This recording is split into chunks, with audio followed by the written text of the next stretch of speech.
La rétro d'Éric est là, qui va nous parler d'un sujet touchant, qui touche, en tout cas qui frappe le Cameroun en ce moment. On parle d'un drame au Cameroun, une petite fille de 2 ans qui s'est fait abuser sexuellement dans l'enceinte d'une école à Yaoundé. Tout à fait, hein. Tout à fait, c'est une histoire dramatique. Déjà, je tiens à féliciter d'abord Jean-Marie, hein, parce que cet exercice de kunabélisme est très compliqué quand on essaie de défendre l'indéfendable. Quand on vient au pouvoir, nous prenons la démocratie, hein, l'alternance, et on veut s'accrocher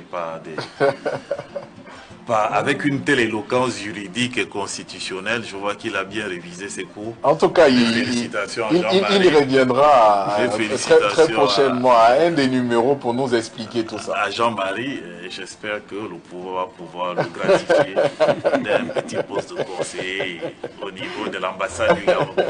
Que cela ne tienne, nous allons passer aux choses sérieuses. Je déplore complètement. Le Cameroun s'est levé très choqué. Hein, une petite fille de 2 ans a eu un VIOL au niveau de son école, abusé, et c'est incroyable ce qui est en train de se passer dans les pays africains. Et c'est un exercice qui devient habituel dans des pays africains et au Cameroun aussi. Donc ça a créé l'émoi au niveau du Cameroun. Et le père l'a constaté en allant chercher l'enfant à l'école. L'enfant était très fatigué et il l'a amené à la maison. Ils ont constaté que c'est une petite fille qui était pleine de vie, hein, qui avait une mobilité qui était au-dessus de moyenne, beaucoup d'énergie. Et le silence a intrigué un peu la mère, et quand la sœur a vérifié, ils ont trouvé qu'elle saignait beaucoup. Elle avait eu des fissures au niveau de son vagin, au niveau de l'anus, etc.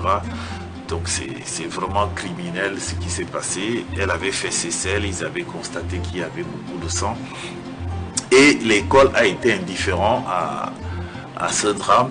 Il a fallu une mobilisation à travers les réseaux sociaux, hein, des femmes camerounaises qui sont allées faire du tapage pour que les autorités puissent prendre à bras le corps ce problème. Le sous-préfet, je crois, est sur le terrain, et le ministre, je crois, des Affaires sociales.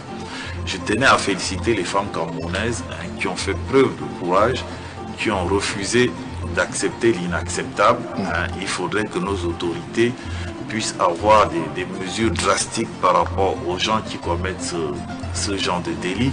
Et je pense qu'il est impératif qu'on ramène la peine de mort au niveau de nos pays africains, parce que ces personnes qui ont traumatisé cet enfant, vie, hein, qui ont traumatisé les parents et les mamans camerounaises de façon générale, ne méritent pas de vivre pour moi.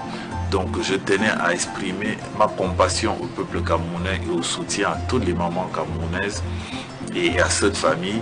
Je leur dis Yako, comme disaient les Ivoiriens, et nous sommes en prière pour que cette famille puisse surmonter cette épreuve dramatique que nous souhaitons en personne.